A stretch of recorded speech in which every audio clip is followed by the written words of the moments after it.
दरम्यान छगन भुजबळ खुर्चीला चिकटून का बसले तसा सवाल संजय राऊतांनी केलाय। मंडलच्या प्रश्नावर भुजबळांनी शिवसेनेचा राजीनामा दिला होता।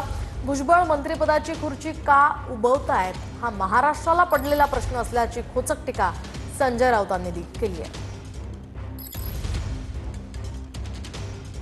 तर आपण पाहतोय छगन भुजबळ यांनी मराठा आरक्षणाच्या पार्श्वभूमीवर ओबीसींसंदर्भातली आपली भूमिका स्पष्ट केलेली होती आणि त्या संदर्भात आपण याचिका दाखल करणार असल्याचं म्हटलं होतं। यावरून आता राऊतांनी भुजबळांवर टीका केली आहे। छगन भुजबळ हे ओबीसींचे नक्कीच नेते आहेत। मंडलच्या प्रश्नावर त्यांनी शिवसेनेचा राजीनामा दिला होता।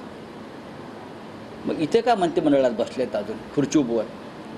मी माझ्या समाजासाठी बसलोय असे आमचे भुजबळ साहेब म्हणतात आणि त्यांनी त्यांच्या समाजासाठीच त्यावेळेला शिवसेनेचा राजीनामा दिला होता, हिंदू हृदय सम्राट शिवसेना प्रमुख असताना। मग आता तुम्ही खुर्चीला चिटकून का बसलेला आहात? हा एक महाराष्ट्रासमोर पडलेला